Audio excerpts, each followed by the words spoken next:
Good evening. आवाज आ रही है पीछे तक? ओके। चाहूंगी कि आज दोपहर संडे है, ऊपर से दोपहर का टाइम है जिसमें आप लोगों को थोड़ा सा रेस्ट करना था, बट हम लोग आए हैं आज एसबीआई के बिहाफ से और आप लोगों को थोड़ा परेशानी फेस करनी पड़ी हमारी वजह से, तो उसके लिए एक्सट्रीमली सॉरी। और मेरे हिंदी के लिए भी थोड़ा माफ कर दीजिएगा, मुझे मेरी हिंदी इतनी अच्छी नहीं है, ठीक है। तो बेसिकली मैं अपना इंट्रोडक्शन दे देती हूँ। मेरा नाम सुष्मिता है और मैं एसबीआई के बिहाफ से यहाँ आई हूँ और मैं रहने वाली असम गुवाहाटी से हूँ, ठीक है। मतलब 3.5 years I am working this organisation. तो मेरा जो काम है वो बेसिकली अवेयर करना, मतलब आप जैसे जितने भी जवान हैं, ऑफिसर्स हैं, इनका लेक्चर्स लेना, यही मेरा ड्यूटी है फिलहाल, ठीक है।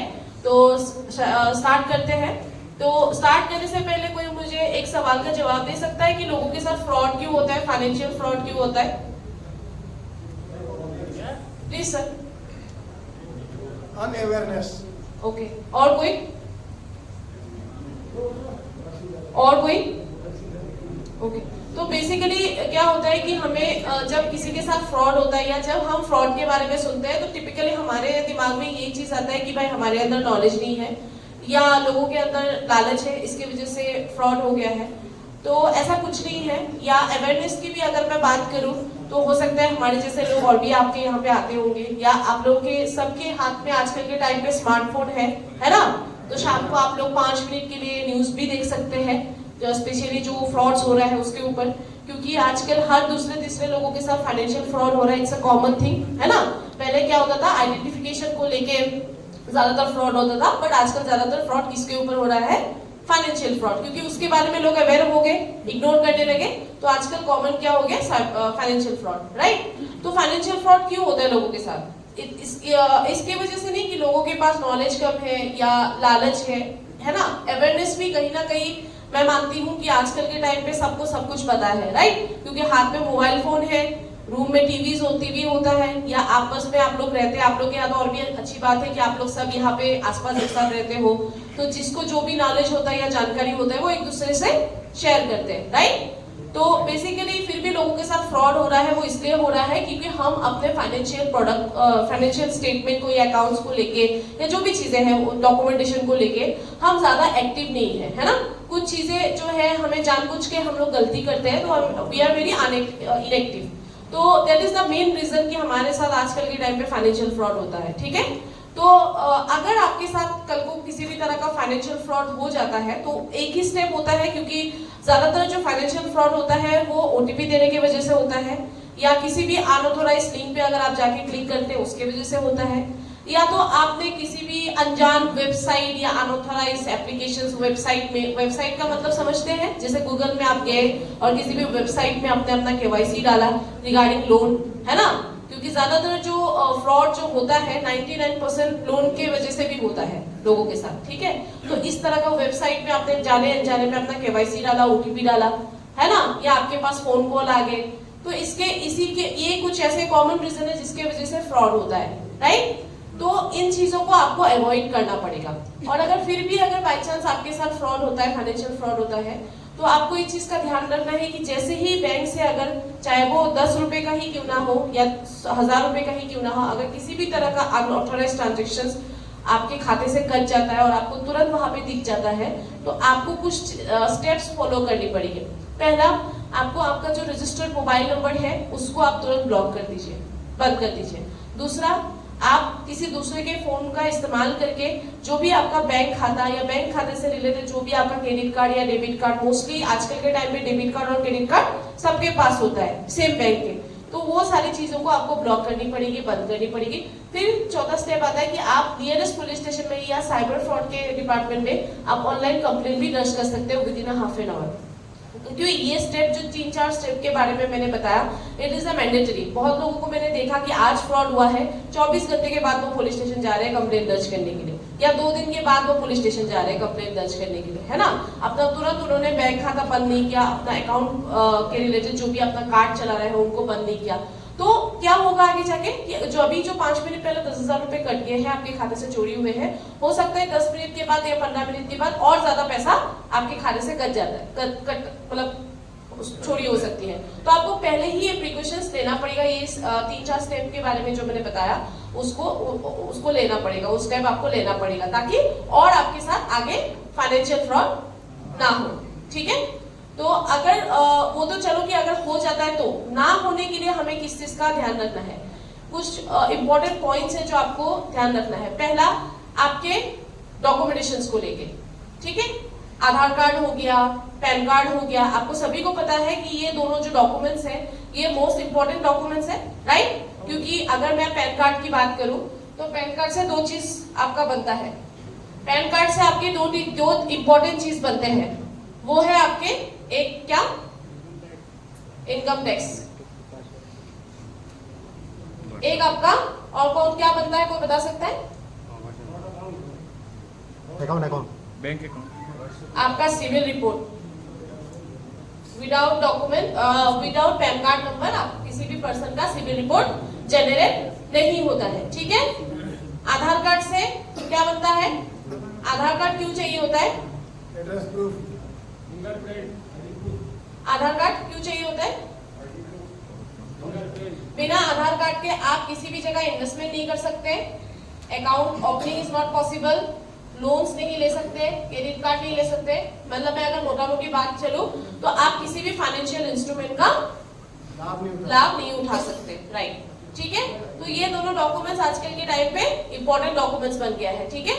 लेकिन फिर भी हमें पता भी है कि आधार कार्ड जैसे डॉक्यूमेंट, चलो पैन कार्ड का तो हम पब्लिकली ज्यादा इस्तेमाल नहीं करते हैं, लेकिन आधार कार्ड का हम पब्लिकली बहुत ज्यादा इस्तेमाल करते हैं। जैसे अगर हम किसी एयरपोर्ट में जाते हैं या किसी भी रेस्टोरेंट में जाते हैं या कहीं पे भी जाते हैं, अगर हमें कोई भी बोलता है कि सर आप अपना आइडेंटिफिकेशन दिखाइए, तो हम सीधा क्या करते हैं, अपना आधार कार्ड दिखा देते हैं।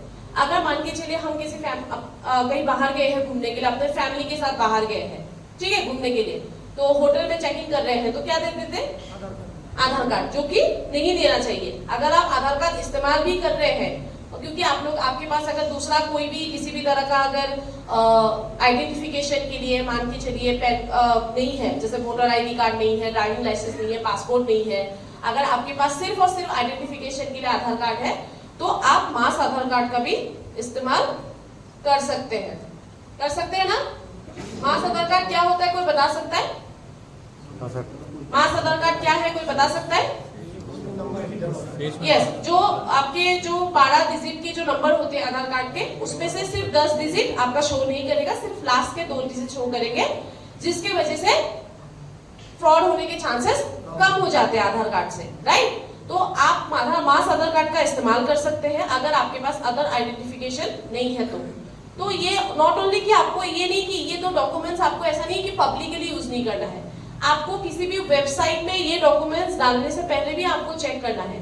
अगर किसी भी वेबसाइट में आप लोन के लिए अप्लाई कर रहे हो या किसी भी तरह के फाइनेंशियल पेज उसके लिए कर रहे हो, तो देखिएगा कि उस वेबसाइट में HTTP ये वाला लगा हुआ है कि नहीं, क्योंकि जो भी वेबसाइट में ये नहीं लगा हुआ है वो अनऑथराइज्ड अनसेफ वेबसाइट होता है, तो आपके साथ आगे फ्रॉड होने के भी चांसेस होते हैं, ठीक है। तो किसी भी वेबसाइट में डालिए, जो डॉक्यूमेंट्स डालने से पहले भी आपको देखना है, चेक करना है, ठीक है। या किसी भी अननोन पर्सन को आप फोन पे अपना डिटेल्स दे रहे हैं, वो भी आपको नहीं देना है, ठीक है। तो इस तरह के 2-3 चीजें जो है इन 2 डॉक्यूमेंट्स को लेके आपको सावधानी बरतनी है अगर आपके साथ फ्रॉड नहीं करना चाहते हैं तो, है ना, इन फ्यूचर, ठीक है। दूसरा आपको ध्यान रखना है कि सभी यहाँ पे जितने लोग हैं सब अपना इंटरनेट चलाते होंगे, फोन में चलाते हैं, तो बेसिकली आजकल के टाइम पे हर किसी के पास 2 सिम अवेलेबल रहता है ना। तो अगर आपको फाइनेंशियल फ्रॉड से बचना है तो प्लीज जो नंबर आपका आधार कार्ड के साथ या बैंक में जो रजिस्टर्ड है आपका नंबर, उस नंबर को पब्लिकली शेयर करना या किसी भी पर्सन को देना या उसका इंटरनेट यूज बंद कीजिए, ठीक है।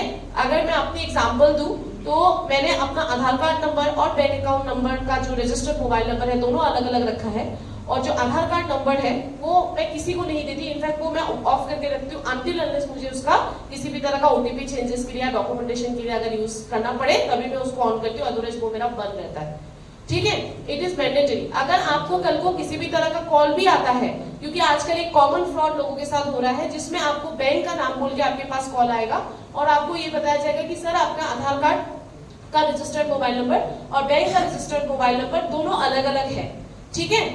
तो उसमें आपको क्या करना है, उसमें उसको जान लेना है कि वो कॉल फ्रॉड है, क्योंकि बैंक ने इस तरह का कोई भी स्टेटमेंट रिलीज नहीं किया है कि आपको अपना आधार कार्ड का रजिस्टर्ड मोबाइल नंबर और बैंक अकाउंट का रजिस्टर्ड नंबर दोनों सेम रखना है। ठीक है, दोनों अलग अलग होंगे तब भी चलेंगे, कोई इशू नहीं है। ठीक है। बाकी इंटरनेट की अगर मैं बात करूं, मतलब मोबाइल की अगर मैं बात करूं, तो जीमेल अकाउंट सभी के पास होगा, राइट। तो अगर आपको किसी भी तरह का डाटा ऑनलाइन नहीं आगे किसी को शेयर करना है, तो प्लीज ध्यान रखिए कि जीमेल अकाउंट के किसी भी तरह के वेबसाइट पे अगर हम विजिट करते हैं तब भी हमारे डाटा शेयर होने के चांसेस होते हैं। ठीक है, स्पेशली बैंक के डाटा। तो इसीलिए ध्यान रखिएगा कि अगर आप जीमेल अकाउंट अपने किसी भी दूसरे तीसरे अपने डिवाइस में आप कर रहे हो, इस्तेमाल कर रहे हो, तो उसका पासवर्ड कभी भी किसी भी वेबसाइट या किसी भी दूसरे डिवाइस में जो आप फ्रीक्वेंटली यूज नहीं करते उस डिवाइस को, उसमें आप सेव मत करिएगा अपना जीमेल का जो पासवर्ड है। ठीक है जी। किसी को कोई डाउट है जो अभी तक बताया? ठीक है, तीसरा पॉइंट पे आती हूँ। जैसे सभी यहाँ पे स्मार्टफोन यूज करते हो आप लोग, और आप लोगों के मोबाइल पे तरह तरह के एप्लीकेशंस भी होंगे, है ना। मोबाइल एप्लीकेशंस आप लोग डाउनलोड करके इस्तेमाल करते होंगे। तो आपको ध्यान रखना है कि कभी भी इस तरह का मोबाइल एप्लीकेशन जब आप अपने मोबाइल में डाउनलोड करते हैं तो उसको कभी भी अलाउ में नहीं क्लिक करना है। मैं अगर एग्जांपल के तौर पे बताऊं, जैसे आपने मिंत्रा का एप्लीकेशन डाउनलोड किया, ठीक है, शॉपिंग करने के लिए, ऑनलाइन शॉपिंग करने के लिए, चाहे वो एप्पल फोन में आप इस्तेमाल डाउनलोड कर रहे हो या आप एंड्रॉइड फोन में डाउनलोड कर रहे हो, डजंट मैटर। आपने डाउनलोड किया, डाउनलोड करने के बाद देखा होगा आपने 3 तरह के ऑप्शंस आते हैं, अलाउ, व्हाइल यूजिंग अलाउ और नॉट अलाउ। तो आपको हमेशा नॉट अलाउ में ही क्लिक करना है। वो इसलिए करना है क्योंकि जब आप किसी भी दूसरे तीसरे एप्लीकेशंस को अलाउ करते हो तो वो क्या करती है, आपके मोबाइल के डाटा को ट्रैक करने लगती है। ठीक है, तो इसीलिए कभी भी किसी भी दूसरे एप्लीकेशंस को तीसरे एप्लीकेशंस को अलाउ नहीं करना है। ठीक है, इनफैक्ट मैं आपको ये भी बोलूंगी कि जो एप्लीकेशंस आप अपने पर्सनल यूज के लिए इस्तेमाल करते हैं, जैसे ऑनलाइन शॉपिंग का एप्लीकेशंस हो गया या किसी भी तरह के परचेसिंग एप्लीकेशंस, उनमें भी आप अपना जो बैंक अकाउंट डिटेल्स है या जो आपका पैन कार्ड जो आपका डेबिट कार्ड या जो क्रेडिट कार्ड है उसको भी सेव मत कीजिए। ठीक है, क्योंकि एज पर आरबीआई गाइडलाइन अगर कोई भी पर्सन अपने इस एप्लीकेशंस पे अपना बैंक अकाउंट का डिटेल्स या डेबिट कार्ड या क्रेडिट कार्ड इस्तेमाल करता है तो सिर्फ पहला ट्रांजैक्शंस के लिए ही ओटीपी शेयर किया जाएगा बैंक की तरफ से। दूसरे तीसरे वाला जो भी ट्रांजैक्शंस होगा वो विदाउट ओटीपी होगा। ठीक है, तो इसमें कहीं ना कहीं अगर मान के चलिए कल को आपके साथ फ्रॉड हो जाए तो ऐसा नहीं कि छोटे मोटे अमाउंट जाएगा, हो सकता है आपका पूरा का पूरा बैंक अकाउंट से पैसा जाए। तो इसलिए आपको इस चीज का भी ध्यान रखना है। ठीक है, और हो सके जो भी बैंक का, जो पहले भी बताया मैंने आधार कार्ड नंबर पे, वो मैं बैंक रिलेटेड जो नंबर है उसके लिए भी मैं बताना चाहूंगी, जो बैंक के साथ जो रजिस्टर्ड है, हो सके तो उसको पब्लिकली थोड़ा कम इस्तेमाल कीजिए। ठीक है, तीसरा, आपको अपने रिमोट कंट्रोल एक्सेस ऐप के बारे में सुना है कभी? नहीं madam. Remote control access app के बारे में सुना है किसी ने? ओके, आप लोगों ने ये एप्लीकेशन के बारे में सुना है? एनीडेस्क, हाँ, help desk, yes, team viewer, इस तरह के एप्लीकेशंस के बारे में सुना है? हाँ। ओके, तो पता है ये तीनों एप्लीकेशन सेम ही काम करती है। इसको, इन तीनों एप्लीकेशंस को रिमोट कंट्रोल एक्सेस ऐप बोला जाता है। और ये किस तरह से काम करता है, किसी को आइडिया है? यस। तो बेसिकली इसका ना इस तरह का एड्रेस बनता है, 1 2 3 4 5 इस तरह का नंबरिंग एड्रेस बनता है। ठीक है, अब इन तीनों एप्लीकेशंस को लेके भी काफी ज्यादा फ्रॉड बैंक पे रजिस्टर्ड हुए हैं।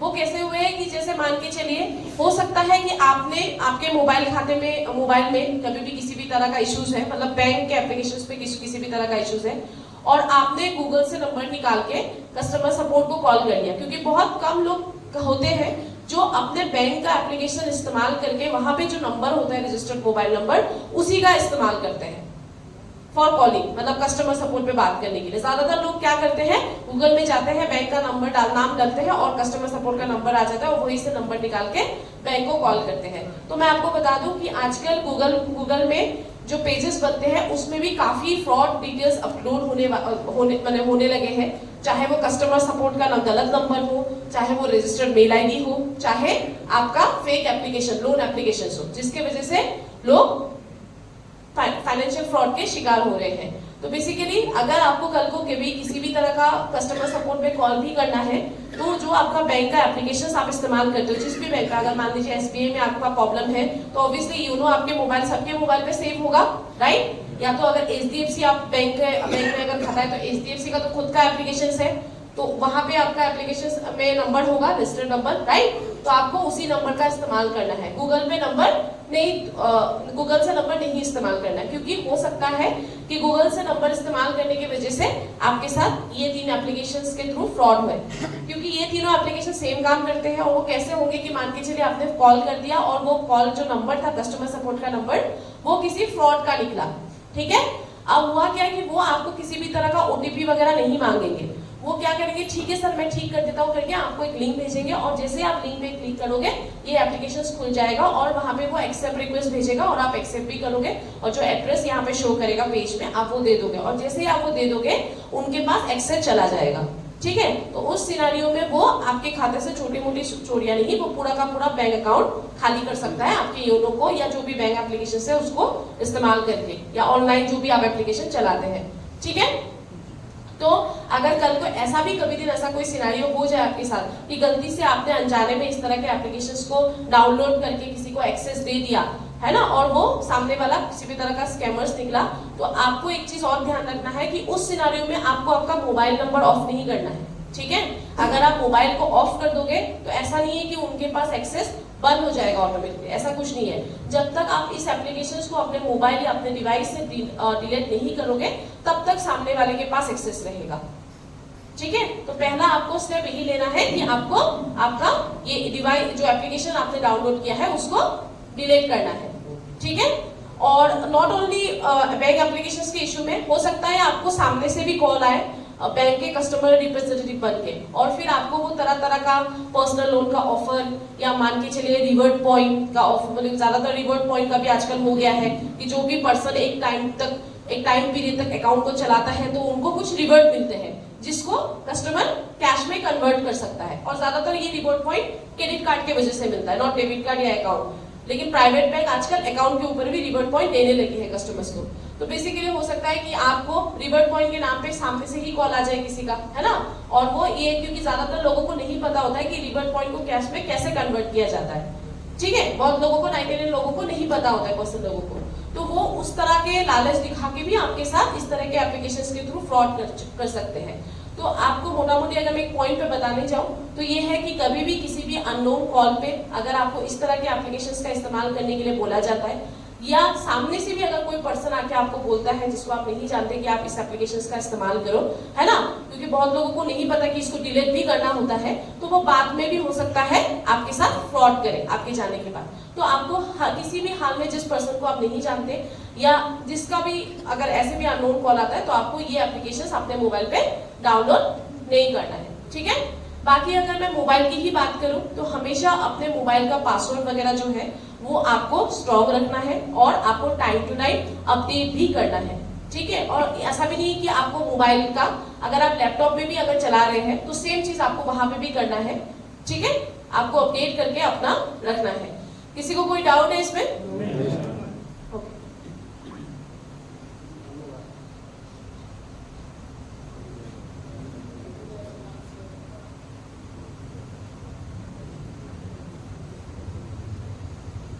से बचने के लिए आपको कुछ चीजें बैंक अकाउंट से रिलेटेड ध्यान देना है। पहला, आप लोगों में से कितने लोग हैं जो शाम को 5 मिनट बैठ के अपना जो भी अपना स्टेटमेंट है उसको चेक करते हैं? कितने लोग हैं आप लोगों में से जो अपना स्टेटमेंट चेक करते हैं? कोई नहीं करता। तो बेसिकली अगर आपको फ्रॉड से बचना है तो 2 चीजें आपको रेगुलर बेसिस जो है आप स्टार्ट कर दो, ठीक है।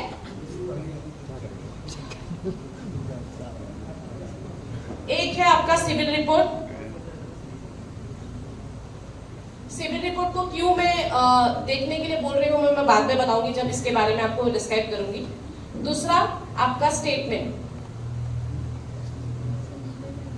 ठीक है। स्टेटमेंट खाली नॉट ओनली बैंक अकाउंट का, अगर आप कोई क्रेडिट कार्ड चला रहा है तो क्रेडिट कार्ड का भी, ठीक है। हालांकि क्रेडिट कार्ड से फ्रॉड होने के चांसेस बहुत ही कम होते हैं क्योंकि आजकल के टाइम पे सबसे सेफेस्ट अगर ट्रांजैक्शंस की मैं बात करूं वो है आरो पे, और अगर मैं कार्ड की बात करूं तो क्रेडिट कार्ड। वो इसलिए क्योंकि क्रेडिट कार्ड का और आरो पे का जो ट्रैकिंग रिकॉर्ड है वो बहुत स्ट्रांग है। अगर आप किसी भी ऐसे एरिया में जा रहे हो जहां पे कार्ड का व्यवस्था है, कार्ड से आप पेमेंट कर सकते हो, तो हो सके तो अगर क्रेडिट कार्ड अवेलेबल है आपके पास तो क्रेडिट कार्ड आप इस्तेमाल किया कीजिए। उसमें क्या होगा, दो बेनिफिट होंगे आपके। एक तो अगर हो सकता है कि किसी भी तरह का फाइनेंशियल उससे भी आप बच सकते हो और आपके उसमें सिविल भी इम्प्रूव होता है क्रेडिट कार्ड ट्रांजेक्शन से।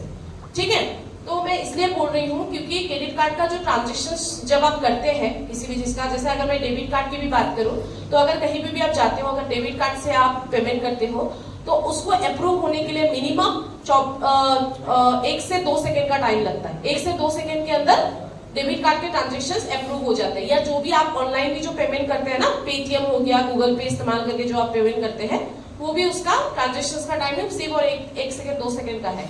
वो एक बार आपके खाते से गए तो गए, ठीक है, वो वापस नहीं आने वाले। ठीक है, लेकिन जो क्रेडिट कार्ड का ट्रांजेक्शन है वो इसीलिए सेफ है क्योंकि क्रेडिट कार्ड में बेसिकली क्या होता है कि जब आप क्रेडिट कार्ड का वो करते हैं, ट्रांजेक्शंस करते हैं, तो उसको अप्रूव होने के लिए मिनिमम 24 से 48 घंटे का समय लगता है। ठीक है, अगर मान के चलिए आपने किसी भी जगह पे क्रेडिट कार्ड अपना स्वाइप किया तो खाते से तो आपका उस टाइम पे कट जाएगा अकाउंट से, लेकिन वो तब तक सामने वाले जिसको आपने पेमेंट किया वो तब तक नहीं जाएगा जब बैंक तसल्ली से उसको वेरीफाई नहीं कर लेती।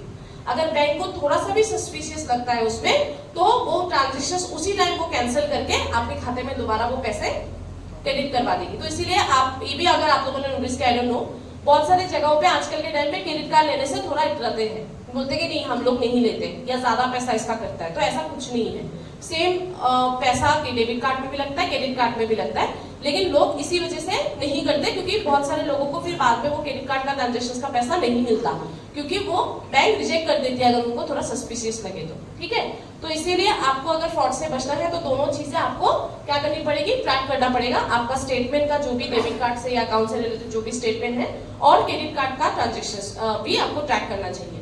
अब मैं ये चेक करने के लिए वो इसलिए बोल रही हूँ क्योंकि आजकल के टाइम पे एक कॉमन फ्रॉड हो रहा है कि मैं कॉमन फ्रॉड की अगर मैं बात करूँ, जो स्कैमर्स होते हैं, जो पैसे की चोरियां करते हैं, ये सब वो करते हैं, तो ऐसा नहीं है कि उनको एक कस्टमर का डिटेल्स आज ही मिला और आज ही उन्होंने उनके खाते से पैसा चोरी कर दिया फोन करके। ठीक है, एक उनके पास ना काफी महीनों से एक कस्टमर का डिटेल्स होता है और वो बराबर उस कस्टमर के डिटेल्स को ट्रैक करता है कि कस्टमर कितना एक्टिव है, कितना देखता है, कितना नहीं देखता।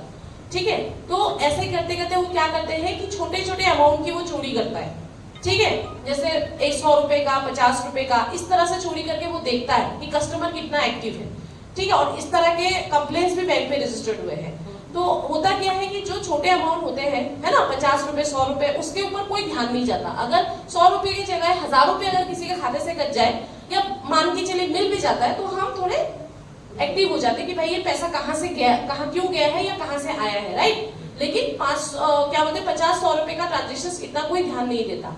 तो ये भी लेकिन एक ध्यान देने वाली बात है एज ए कस्टमर, अगर आपको फ्रॉड से बचना है, क्योंकि हो सकता है कि आज आपके खाते से वो 50 रुपए कट रहा है और वही हो सकता है कल को वो 50,000 रुपए वो कर ले, है ना। तो इट मीन्स अगर आपके खाते में किसी भी तरह का अनयूजुअल अनऑथराइज्ड ट्रांजेक्शन हो रहा है जिसके बारे में आपको कोई अता पता नहीं है, और ऐसा नहीं कि डेबिट के मामले में मैं नहीं बोल रही हूँ, क्रेडिट के मामले में भी मैं सेम बोल रही हूँ। ठीक है, तो अगर आपको थोड़ा सा भी किसी भी तरह का ट्रांजेक्शन का थोड़ा सा भी आपको सस्पिशियस लगता है, मैं रिक्वेस्ट करूंगी किसी भी नियरेस्ट ब्रांच पे जाके आप प्लीज इसके बारे में कंप्लेन जरूर करिएगा, क्योंकि ऐसा ना हो कि आज छोटी मोटी चोरियां हो रही है, कल को बड़ी चोरी हो जाए। ठीक है, सेम मैं अभी सिविल के बारे में भी बताऊंगी। हालांकि आप सिविल रिपोर्ट डेली तो नहीं चेक कर सकते, ठीक है, लेकिन महीने में 2 बार आप इसको चेक कर सकते हैं। अगर कोई आपको ये बोलता है कि महीने में 2 बार या बार चेक करने से आपका सिविल डाउन होगा, तो ऐसा कुछ नहीं है, क्योंकि जो आपका सिविल रिपोर्ट है वो महीने में 2 बार बनता है। ठीक है, महीने में 2 बार अपडेट होता है। जब आपका लोन वगैरह या जो भी आपका फाइनेंशियल प्रोडक्ट आपने लिया हुआ है उसका EMI जाने वाला होता है तब बनता है। जब आप सब कुछ पे कर देते हो उसके बाद न्यू सिविल रिपोर्ट जनरेट होता है पर कस्टमर, और फिर वो जितने भी वेबसाइट है उस पर अपडेट होता है, इंक्लूडिंग बैंक के वेबसाइट पे भी। ठीक है, कोई बता सकता है सिविल रिपोर्ट होता क्या है? कोई बता सकता है? पीछे से कोई बता सकता है? किसी को नहीं पता ये क्या है? बैंक के साथ लेन देन है, उसके प्रति हम कितना अपना स्वच्छता के साथ उसको पेमेंट कर रहे हैं, इसी के ऊपर बैंक एक रिपोर्ट बनाती है, उसका सिविल रिपोर्ट। यस, करेक्ट, सही बोला सर ने। तो सिविल रिपोर्ट जो है या क्रेडिट रिपोर्ट, आप दोनों चीज जो है वो एक ही है, ठीक है। बहुत लोगों को लगता है ये दोनों डिफरेंट चीज है, पर दोनों सेम है। अब दोनों सेम कैसे मैं बताती हूँ कि अगर कोई भी कस्टमर क्रेडिट कार्ड नहीं इस्तेमाल करता है ना, लोन उसका चल रहा है और बाद में मान के चलिए उन्होंने ले लिया क्रेडिट कार्ड, तो उसका शो करेगा सिबिल रिपोर्ट, ठीक है। और क्रेडिट रिपोर्ट जिसका शो करेगा वो किसका होगा, जैसे मान के चलिए मैं हूँ, मैंने कभी लोन नहीं लिया लेकिन मैं क्रेडिट कार्ड चलाती हूँ, तो मेरा इसलिए शो करता है क्रेडिट रिपोर्ट। तो अगर किसी का मान के चलिए, क्योंकि बैंक पे अगर जब आप लोन लेने जाते हो तो मेन क्या देखा जाता है, वो ये देखा जाता है, ठीक है। तो जो एक्चुअल जो सिविल स्कोर जो होते हैं, स्कोर के बारे में आपको पता होगा, 0 से लेकर 900 तक का जो भी पॉइंट होता है उसके बारे में आपको पता ही होगा सबको, राइट। तो बेसिकली क्या है, अगर किसी का क्रेडिट स्कोर शो कर रहा है तो आप वहां से 30-40 पॉइंट माइनस कर दो, एक्चुअल आपका सिविल स्कोर वो होगा। आप वो खुद भी हिसाब लगा सकते हैं, क्योंकि जिसका क्रेडिट स्कोर होता है और जिसका सिविल स्कोर तो एक्यूरेट दिखाता है, लेकिन क्रेडिट स्कोर हमेशा 30-40 ज्यादा ही दिखाता है किसी भी वेबसाइट पे, ठीक है। समझ में आया ना क्या बोला? ओके, कुछ समझ में नहीं आया तो आप लोग पूछ सकते हैं मुझे।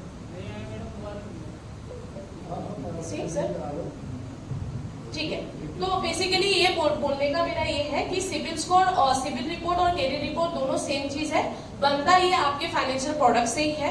लेकिन कोई भी पर्सन अगर पहले क्रेडिट कार्ड लेता है, लोन नहीं लेता, तो उसका क्रेडिट रिपोर्ट शो करता है, ठीक है।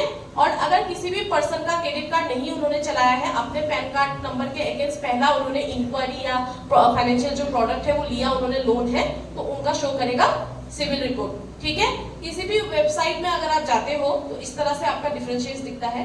लेकिन अगर एक्चुअल आपको आपका सिविल रिपोर्ट स्कोर जानना है, स्कोर की बात कर रही हूँ, हाँ, रिपोर्ट अलग होता है, स्कोर अलग होता है। अगर आपको एक्चुअल सिविल स्कोर जानना है तो आप, अगर आपका क्रेडिट स्कोर शो कर रहा है तो वहां से 30-40 माइनस कर दो आप, ठीक है, पॉइंट, तो आपका एक्चुअल सिविल रिपोर्ट स्कोर होगा, ठीक है। अब स्कोर क्या है कि 0 से लेके 900 तक का एक होता है ना, डिवाइड किया हुआ है, 0 से लेके 650 और 700 टू 900। अगर किसी का बिलो 650 है या 650 है तो उसका अच्छा स्कोर सिविल रिपोर्ट नहीं, स्कोर अच्छा माना नहीं जाता। अगर किसी का 700 टू 900 है तो इट मींस उसका फाइनेंशियल हिस्ट्री अच्छा है, ठीक है, समझ गए। अब रिपोर्ट क्या होता है मैं वो बताती हूँ कि जैसे मैं कस्टमर हूँ, मैंने सिर्फ एक बैंक से क्रेडिट कार्ड अपना यूज कर रही हूँ, तो मेरे रिपोर्ट में क्या लिखेगा, जैसे मैं अपना IDFC क्रेडिट कार्ड यूज करती हूँ, ठीक है, मेरा वहां सेविंग अकाउंट भी है, तो मैंने उसी का क्रेडिट कार्ड मैं भी इस्तेमाल कर रही हूँ, तो मेरा सिर्फ और सिर्फ अपने मेरे सिविल रिपोर्ट में सिर्फ ये क्रेडिट कार्ड ही दिखता है, बाकी कोई भी दूसरा तीसरा लोन्स का या कोई भी दूसरा तीसरा क्रेडिट कार्ड का नहीं शो करता है, ठीक है। लेकिन अगर मैं इसको फ्रॉड के बिहाफ से अगर मैं बताने जाऊं तो जैसे मैंने आपको पहले भी बताया कि आजकल के टाइम पे लोग डिजिटल लोन वगैरह भी ले सकते हैं, या कभी कभी बैंक की गलती की वजह से भी किसी दूसरे पर्सन का लोन का एप्लीकेशन या क्रेडिट कार्ड का एप्लीकेशन किसी दूसरे कस्टमर के पास आ जाता है। जैसे एग्जांपल के तौर पे मैं अभी आप लोगों के 12 बटालियन है 14 बटालियन है 9 लाख में, तो वहां मैं एक लेक्चर करने के लिए गई थी, तो एक सर का क्या हुआ कि वो लोन लेने के लिए गए थे, लेकिन वहां पे ना एक उनके सिविल रिपोर्ट में किसी एक कंज्यूमर लोन का एप्लीकेशन शो कर रहा है वहां पे, ठीक है, और जिसकी वजह से उनको लोन नहीं मिला, क्योंकि ऑलरेडी उनका पर्सनल लोन एक्टिवेट है और ऊपर से वो कंज्यूमर लोन भी उनके एप्लीकेशन में सिविल रिपोर्ट में दिखा रहा है। तो जब वो दोबारा लोन लेने के लिए गए तो बैंक ने उनका लोन एप्लीकेशन रिजेक्ट कर दिया, बोले कि जब तक कंज्यूमर लोन आपका खत्म नहीं होगा तब तक हम लोन प्रोवाइड नहीं करेंगे।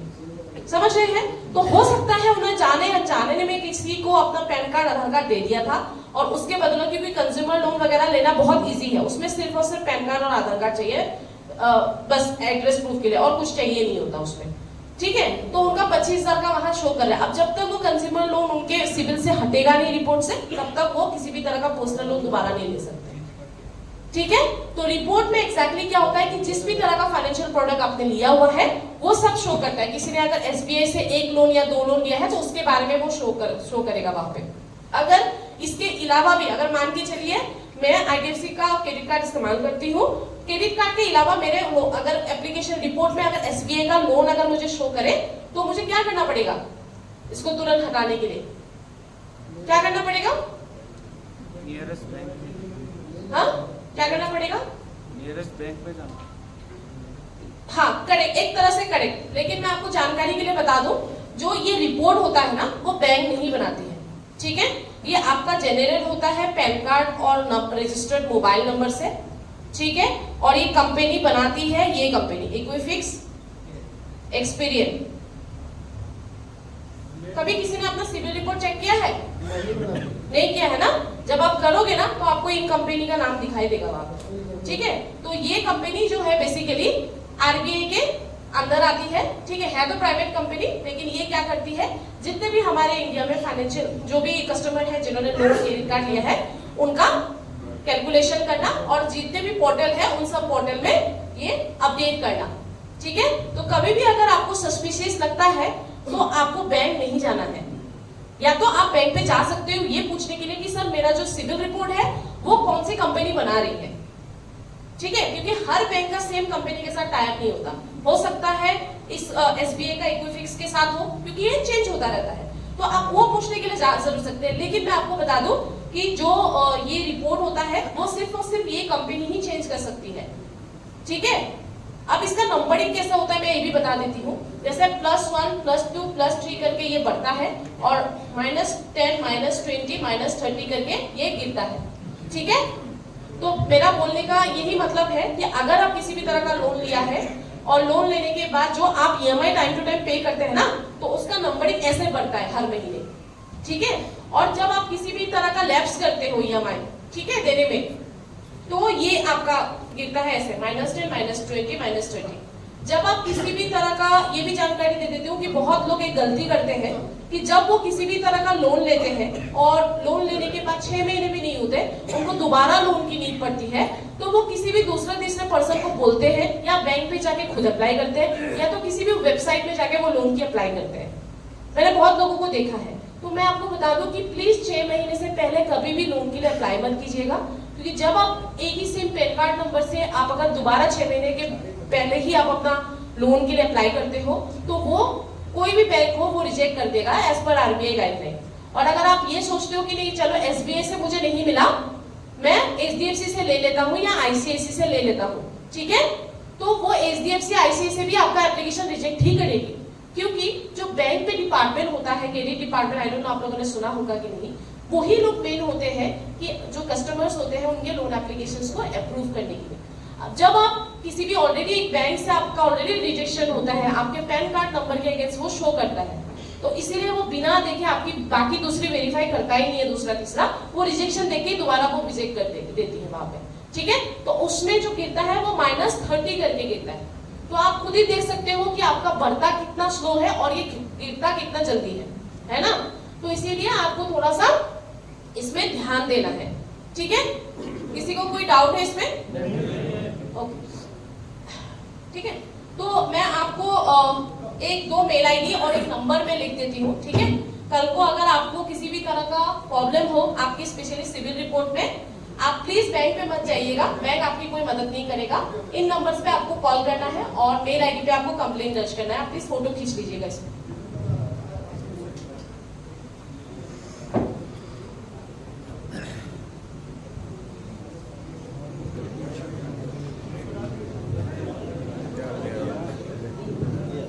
इसको पहुंच दो। हाँ, मेरे तरफ से जो साइबर सिक्योरिटी वाला था पॉइंट वो मेरा तरफ से खत्म हुआ। अगर आप लोगों की तरफ से कोई भी बात आपको करनी है या पूछनी है तो आप बेझिझक पूछ सकते हैं। किसी को कोई सवाल है? नो। ठीक है। लोन के रिलेटेड मैं 1-2 पॉइंट बताना चाहूंगी आप लोगों को। पहला पॉइंट ये है कि आप लोग किसी भी तरह का लोन लेते हैं, चाहे पर्सनल लोन हो, चाहे होम लोन हो, चाहे आप व्हीकल लोन, जरूर मिले, ठीक है। ऐसा नहीं कि आपको मैनेजर ने बता दिया कि सर हो गया, जरूरी नहीं है एनओसी की, कभी ये गलती मत कीजिएगा, ठीक है। बिना एनओसी के पूरा लोन क्लोज नहीं होता। और जो एसबीआई का स्पेसिफिकली मैं आपको बता दूं, जो एसबीआई का योनो एप्लीकेशन है वो एसबीआई का खुद का नहीं है, उसमें कभी भी काफी कबार टेक्निकल फॉल्ट की वजह से गलत चीजें भी अपडेट होती है। तो इसीलिए कभी भी योनो देख के ये मत सोचेगा कि मेरा लोन था मेरा क्लोज हो गया, जब तक अनटिल अनलेस आपको कलेक्शन डिपार्टमेंट से एनओसी ना मिले, ठीक है। एनओसी मतलब समझते हैं, नो ऑब्जेक्शन सर्टिफिकेट। जैसे होम लोन वगैरह में तो आप लोग ले लेते हैं कि जब तक आप नहीं लोगे तब तक आपका वो प्रॉपर्टी नहीं होगा आपके नाम पे फुल्ली, है ना। लेकिन पर्सनल लोन में बहुत लोग नहीं लेते हैं, तो प्लीज पर्सनल लोन में भी आप लोग लीजिएगा। और प्लीज टाइम टू टाइम कोई भी लोन हो आप स्टेटमेंट जरूर लेते रहिएगा हर 6 महीने में, ये देखने के लिए कि आपका कितना रिमेनिंग रह गया है, कितना है आगे का और कितना चलेगा। क्योंकि आजकल के टाइम पे ज्यादातर जो आप लोग लोन लेते हैं वो फ्लेक्सिबल इंटरेस्ट में दिया जाता है बैंक की तरफ से, राइट। क्योंकि उसमें कहीं ना कहीं लोग, कस्टमर भी ये सोचता है कि चलो आज अगर मैं 14% में लोन ले रहा हूँ तो क्या पता कल को कम हो जाए और 12% में मुझे EMI देना पड़े। तो ये सोच के कस्टमर भी एग्री होता है और बैंक भी फ्लेक्सिबल में ही ज्यादा फोकस करती है।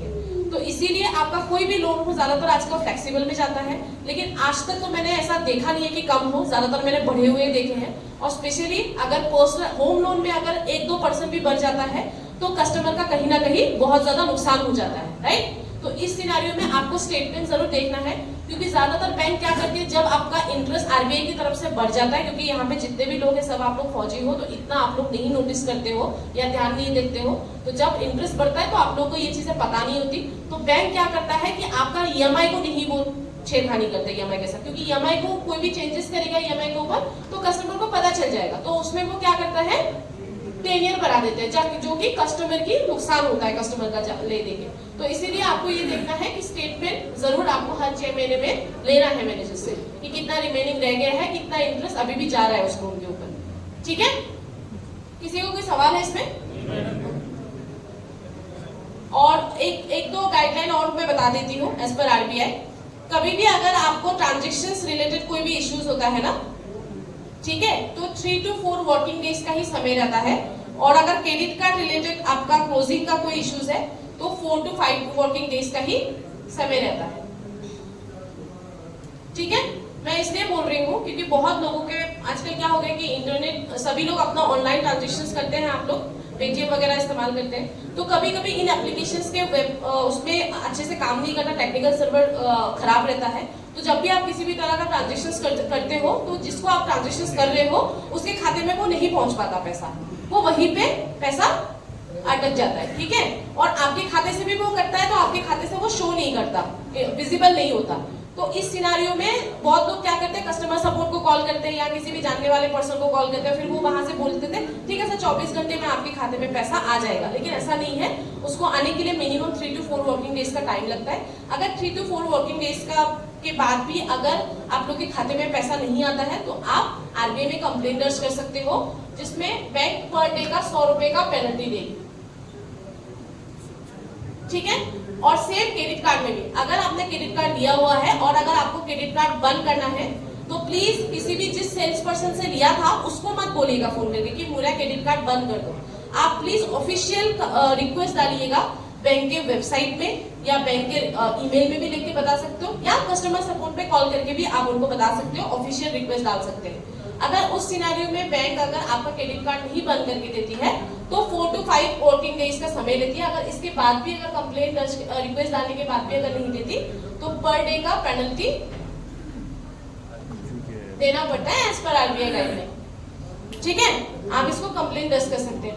अगर बैंक पे अगर आपको किसी भी तरह का इश्यूज होता है ना, किसी भी तरह का इश्यूज, तो प्लीज बैंक मैनेजर को बार बार फोन मत कीजिएगा, क्योंकि प्रॉब्लम तो आपको उसी ब्रांच से हो रही है ना, तो वो कोई आपकी हेल्प नहीं करेगा।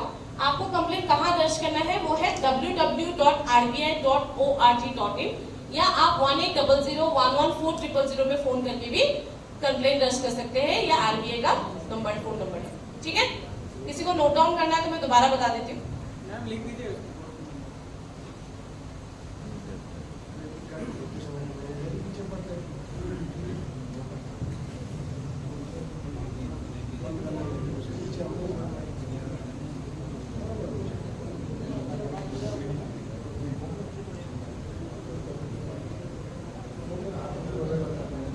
और ये RBI का वेबसाइट है। आपको बैंक से रिलेटेड कोई भी इश्यूज होता है आप प्लीज इसमें कंप्लेन कर सकते हैं, ठीक है।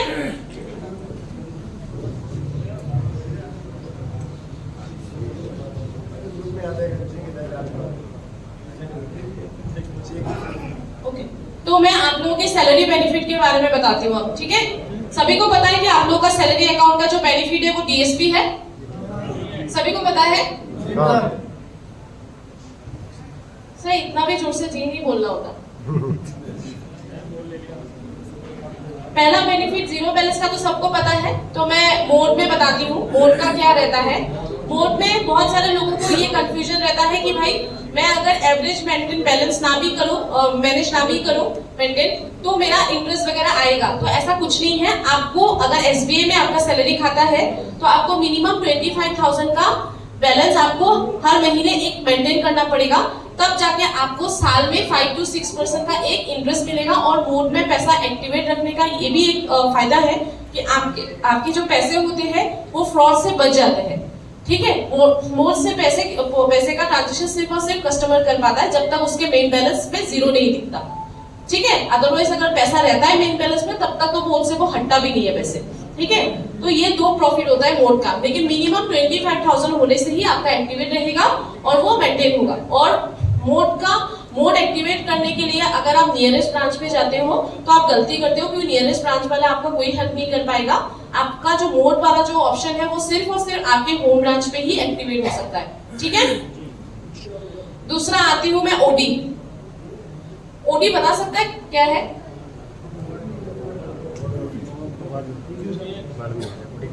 ओडी कोई बता सकता है ओडी क्या है? ओवरड्राफ्ट। किसी ने लिया है? नहीं लिया है, ठीक है। तो देखो ओडी ना दो तरह का होता है। ये आपका जो सैलरी बेनिफिट में जो ओडी मिल रहा है आपको, ये अलग है। और जो नॉर्मल आपके सिविल के ऊपर जो आपके जो रिपोर्ट के ऊपर मतलब फाइनेंशियल उसके ऊपर जो सिविल मिलता है, ओडी मिलता है, वो अलग होता है। ठीक है, इस ओडी में सिर्फ और सिर्फ आपकी सैलरी का जो इन हैंड अमाउंट है उसका आप मतलब 2 मंथ का आप एक्स्ट्रा ले सकते हैं। ठीक है, इसका इंटरेस्ट रेट भी कम है, 7 to 9% सिर्फ और सिर्फ। लेकिन इसका टेन्योर बहुत कम होता है, सिर्फ और सिर्फ 6 मंथ ही दिया जाता है, ताकि एक कस्टमर एटलीस्ट एक साल में 2 बार ले सके।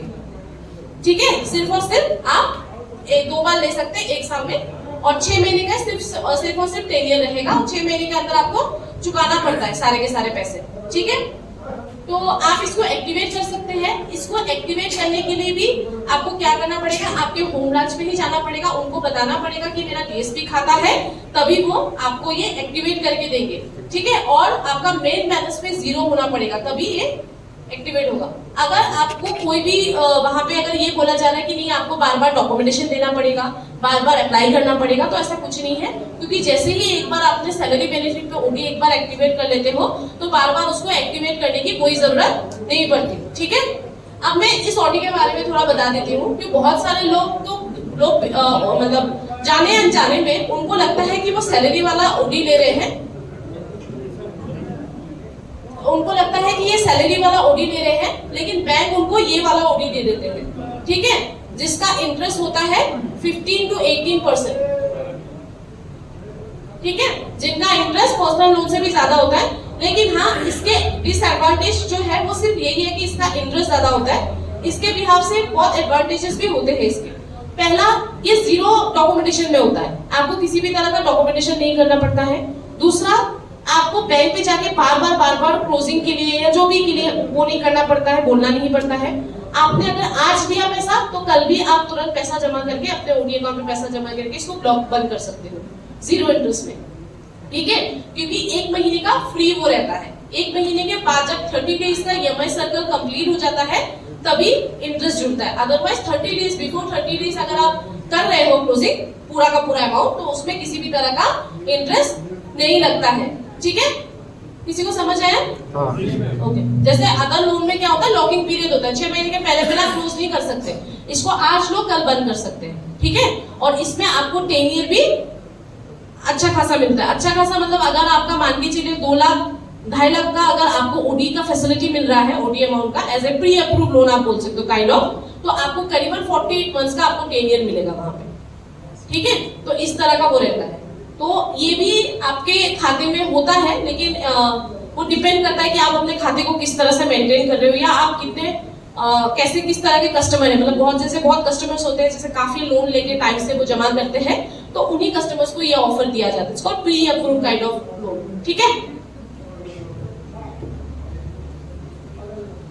तो अगर आप ओडी ले रहे हो, अगर उसका इंटरेस्ट 15-18% है, तो आप समझ जाओ कि वो आपका सैलरी वाला ओडी नहीं है, क्योंकि सैलरी वाला ओडी 7 to 9% ही होता है। तीसरा बेनिफिट में मैं आती हूँ pi claim. Personal accidental insurance, कोई बता सकता है आपको पर्सनल एक्सीडेंटल इंश्योरेंस में कितना पैसा मिलता है और कितने पैसा आपके खाते से कटते हैं इसके वजह से? पीआई का जो क्लेम मिलता है वो 50 लाख का मिलता है। एक्स्ट्रा 10 लाख का आपको एडवांटेजेस मिलता है जिनके घर में लड़की है, गर्ल चाइल्ड है, ठीक है, 2 जन के लिए। और इसमें आपका 100 रुपए से लेके 1000 रुपए के बीच में सालाना एक छोटा सा अमाउंट कटता है। जितने भी यहाँ पे लोग बैठे हैं सबके खाते से कटता है, लेकिन आप लोग स्टेटमेंट ही नहीं चेक करते तो आप लोगों को नहीं पता होता।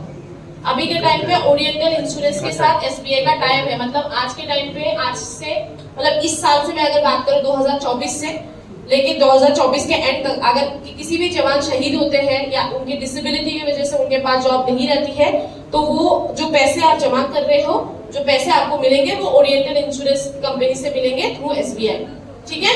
और इसका जो टाइमिंग होता है वो 180 डेज का होता है।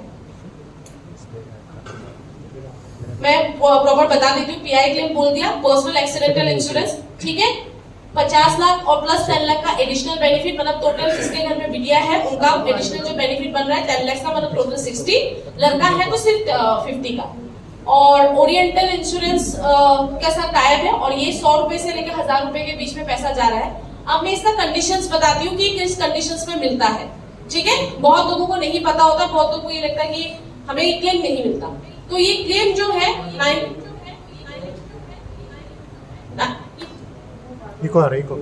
99% जो है क्लेम जो है वो रिजेक्ट इस वजह से होता है कि लोग टाइम से डॉक्यूमेंटेशन नहीं कर पाते हैं, ठीक है। डॉक्यूमेंटेशन जो है वो बैंक में सबमिट नहीं कर पाते, इसी वजह से ये क्लेम रिजेक्ट होता है। तो इसमें 2 कंडीशंस है। एक कंडीशन ये है कि आप अगर सीएल और ईएल में अगर आप घर, सीएल और ईएल 2 तरह की आपकी छुट्टी होती है, ठीक है। अगर आप सीएल में अगर घर जा रहे हैं, ठीक है, कैजुअल लीव पे, तो सीएल में अगर आप घर जा रहे हैं कैजुअल लीव होता है आपका, ठीक है, तो उस सिनेरियो में आपको ये क्लेम मिलेगा। अगर उस सिनेरियो में सीएल लगा के, बटालियन से सीएल लगा के आप घर गए हो और आपके साथ एक्सीडेंटली मिसहैपनिंग हो गया घर जाने के बाद, या 75% बॉडी में डिसेबिलिटी आ गई, तब आपके घर वाले ये क्लेम कर सकते हैं। अगर आप ईएल डिपार्टमेंट में ईएल लगा के आप घर गए हैं और एक्सीडेंटली अगर आपके साथ मिसहैपनिंग या डिसेबिलिटी आ जाती है तो ये क्लेम रिजेक्ट हो जाएगा वहीं पे, क्योंकि जो बैंक होता है और इंश्योरेंस कंपनी होता है वो बराबर बटालियन और घर पे पूरी तरह जांच करते हैं, वेरिफिकेशन करते हैं, उसके बाद ही क्लेम पास करते हैं। दूसरा कंडीशन ये है कि मान लीजिए आप बटालियन के अंदर है या कंपनी में है और किसी भी तरह का आपका बॉर्डर में इश्यूज हो गया या बटालियन के अंदर ही आपके साथ एक्सीडेंटली मिसहैपनिंग हो गया या डिसेबिलिटी आ गया बॉडी में 75%, उस कंडीशंस पे आपको ये मिलेगा। आपको किन किन कंडीशंस में नहीं मिलेगा? ईएल में नहीं मिलेगा। अगर आपका नेचुरली अगर आपके साथ कुछ हुआ है मिसहैपनिंग, चाहे आप बटालियन के अंदर ही क्यों ना हो या बॉर्डर में ही क्यों ना हो, उस कंडीशंस में ये नहीं मिलेगा, ठीक है। और तो और आपका जो भी क्या बोलते हैं, इन 2 कंडीशंस पे आपका ये नहीं मिलेगा। और साथ ही साथ आपको ये चीज भी मैं बता दूं, आपको 2 तरह के कार्ड मिलते हैं, एक होता है आपका गोल्ड कार्ड और एक होता है आपका सेकेंडरी कार्ड, राइट। तो यहाँ पे बहुत सारे लोगों को मैंने देखा है कि जो गोल्ड कार्ड है वो सिर्फ मतलब वो गोल्ड कार्ड जो है वो अपने घर वालों को देके रखते हैं, सेकेंडरी वाला अपने पास रखते हैं, ठीक है। तो ये भी गलती आप लोग मत करिएगा, क्योंकि अगर मान के चलिए मैं फौजी हूँ और आज मेरे साथ कुछ हो गया तो आज से लेके 180 डेज के अंदर अंदर मुझे डॉक्यूमेंटेशन करनी पड़ेगी, मतलब मेरे हस्बैंड को वहां डॉक्यूमेंटेशन करना पड़ेगा बैंक पे, राइट। तो उस सिनेरियो में क्या होगा, अगर प्राइमरी जो गोल्ड कार्ड आपका है, अगर गोल्ड कार्ड का ट्रांजेक्शन एक भी दिख गया बैंक पे कि भाई गोल्ड कार्ड का ट्रांजेक्शन स्टिल शोइंग, तो वो रिजेक्ट करने के चांसेस होते हैं उस सिनेरियो में केस को, ठीक है। इसीलिए अगर आपने गोल्ड कार्ड दे के भी रखा है, जो आपका प्राइमरी कार्ड है, उनको भी ये बता के रखिएगा। अगर आपने दे के रखा है तो, नहीं दिया है तो अच्छी बात है, ठीक है।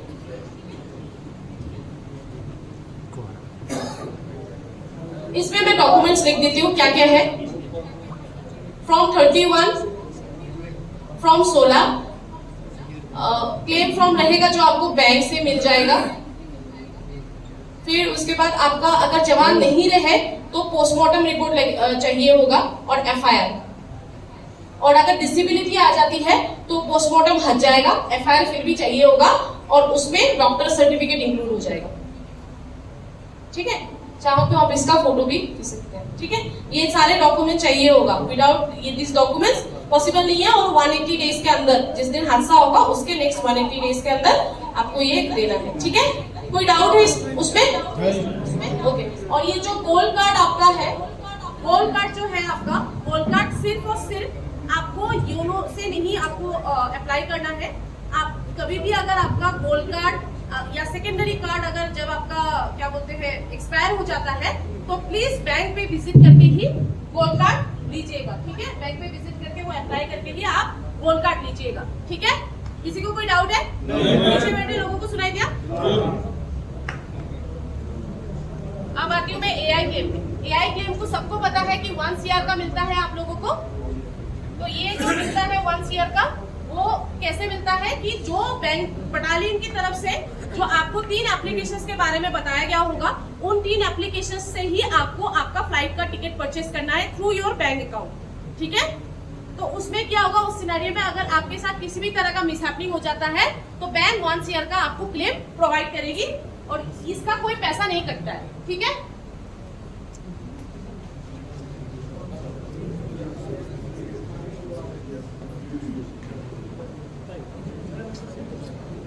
अब मैं मोस्ट इंपोर्टेंट चीज में आती हूँ, रिस्टे अकाउंट। रिस्टे अकाउंट के बारे में सुना है किसी ने?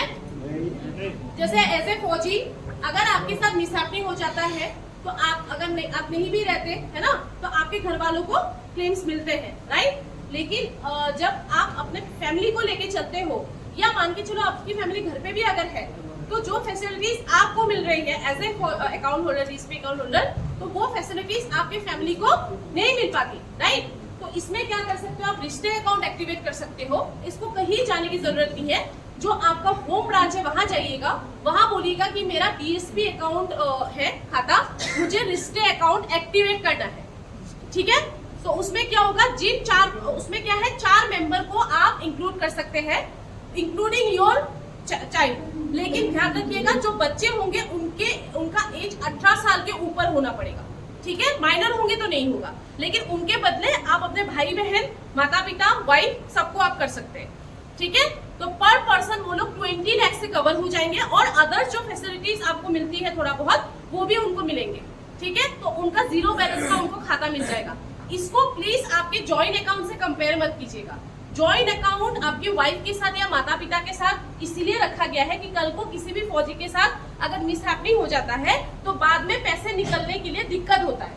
इसी को देखते हुए आपकी वाइफ, अगर कोई शादीशुदा है तो वाइफ, और अगर शादीशुदा नहीं है तो मम्मी पापा को ज्वाइन करने के लिए बताया गया है आप लोगों को ना बटालियन की तरफ से। लेकिन ये रिस्टे अकाउंट या किसी भी तरह का क्लेम वगैरह उनको नहीं मिलता है उससे। लेकिन इसमें क्या है कि फ्री ऑफ कॉस्ट आप उनको 80 लाख का इंश्योरेंस प्रोवाइड कर सकते हैं। पर पर्सन 20 लाख से वो कवर हो जाएगा, ठीक है। किसी को कोई doubt? No doubt.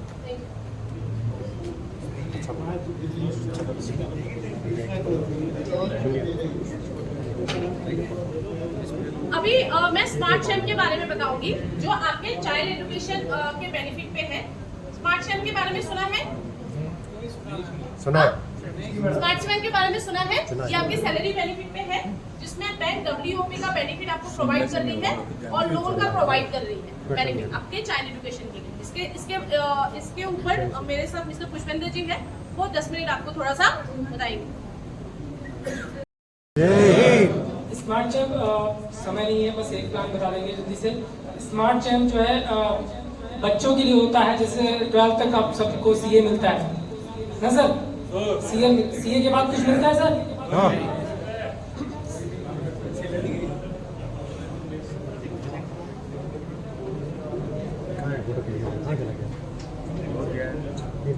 Smart champ 0 से 13 साल के बच्चों के लिए होता है। जैसे सुकन्या एक चलता है, सुकन्या बहुत लोग करवाए होंगे अपनी बेटियों के लिए, है ना सर। सुकन्या करवाए, सुकन्या में क्या होता है, किसने करवा रखा सर? करो, क्या होता है सर उसमें?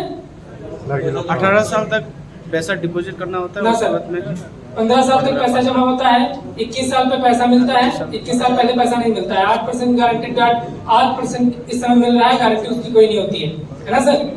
बेटी के नाम होता है, 0 से 10 साल की बेटी हो, एक घर में 2 बेटियों को खोल सकते हैं, उसके अलावा नहीं खोल सकते हैं, है ना सर।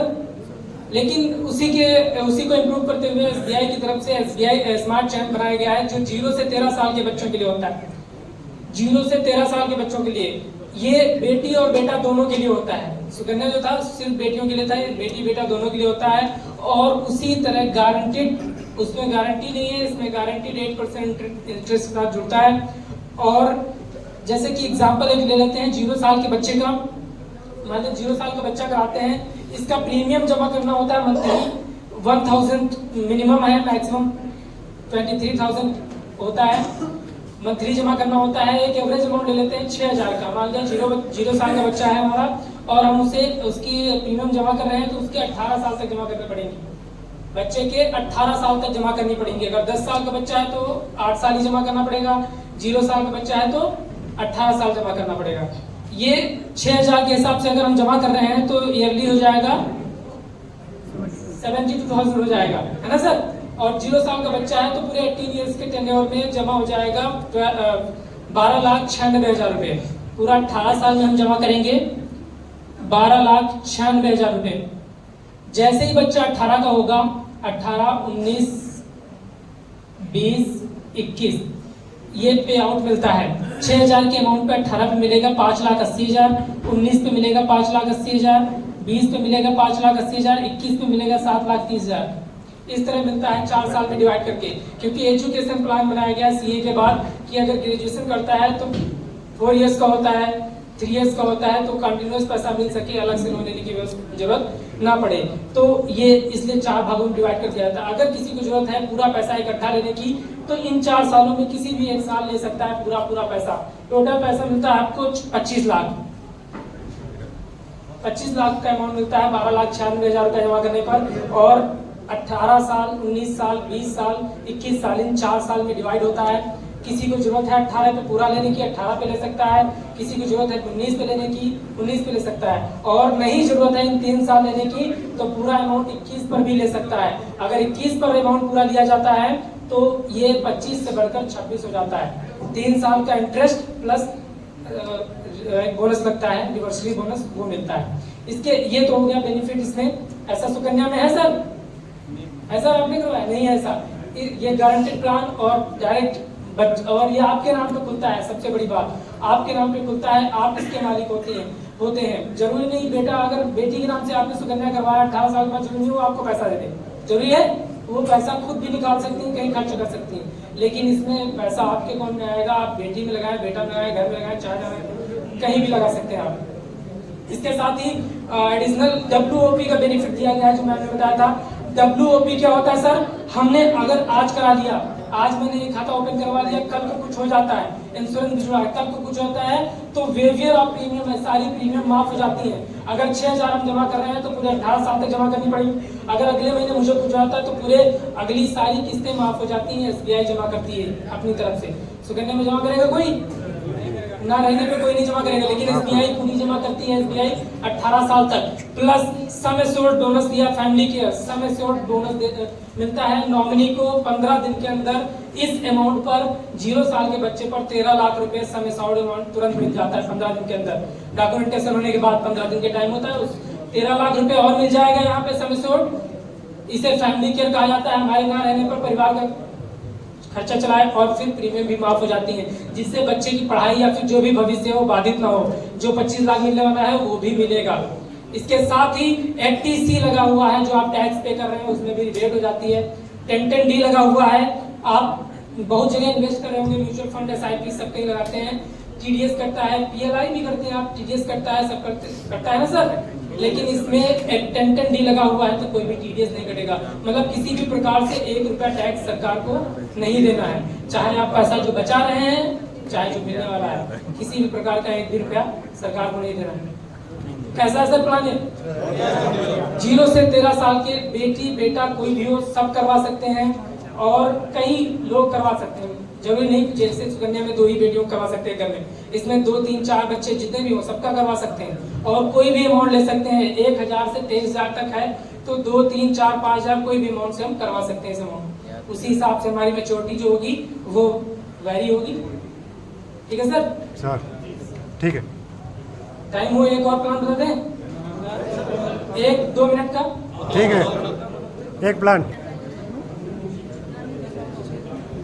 शुभ निवेश। दूसरा प्लान है शुभ निवेश, जो पहले जो था स्मार्ट चैन, वो एक पॉलिसी 2 लाइफ को कवर करता था, बेटे और फादर और चाइल्ड की बेटी हो बेटा हो कोई लोग, फादर हो चाहे दोनों, आप अलग करवाते होंगे LIC या फिर कहीं और, एक करवाए होंगे आप ही, आपने नाम करवाएंगे, आपकी लाइफ को कवर करता है, ऐसा होता है ना सर।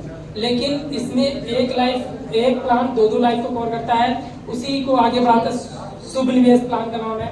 18 से 55 साल तक का व्यक्ति करवा सकता है इसको। इसमें क्या होता है सर, 10 साल, 15 साल, 20 साल, 25 साल ये टर्म पॉलिसी टर्म होता है। लेकिन अगर 1 से 15 साल तक ये चलाया जाए तो इसमें मान लिया 6000 का अमाउंट हम कर लिए, 15 साल का टर्म दे दिए, 6000 का अमाउंट हम जमा कर रहे हैं, यदि 72,000 रुपए जमा कर रहे हैं तो पूरे 15 साल में जमा हो जाएगा 10,80,000 रुपए। 15 साल में 10,80,000 रुपए मिलेगा, जमा हो जाएगा। आपको 15 साल पे मिलेगा 22,30,000 रुपए, 22,30,000 रुपए मिलेगा 15 साल पूरे होने पर। इसके साथ ही इसमें फायदा क्या दिया हुआ है, इसका सम एश्योर्ड है 13 लाख रुपए। इसका sum assured 13 lakh. Sum assured क्या होता है, डेथ बेनिफिट होता है या फिर डिसेबिलिटी बेनिफिट होता है। कभी भी डेथ हो जाए या डिसेबिलिटी हो जाए तो ये जो अमाउंट होता है तुरंत परिवार को मिलता है, बाकी बचा हुआ पैसा 15 साल में मिलता है। इसमें क्या होता है कि 1 से 15 साल के बीच में अगर कुछ हो जाता है 13 लाख रुपए तुरंत मिल जाएगा, बाकी बचा हुआ 15 साल पे मिलेगा। अगर 15 साल में कुछ नहीं होता है तो हमने जो जमा किया, कितना जमा किया, 10,80,000, 15 पे कितना लिया, 22,30,000। लेकिन 100 ईयर्स तक ये कवर करता है।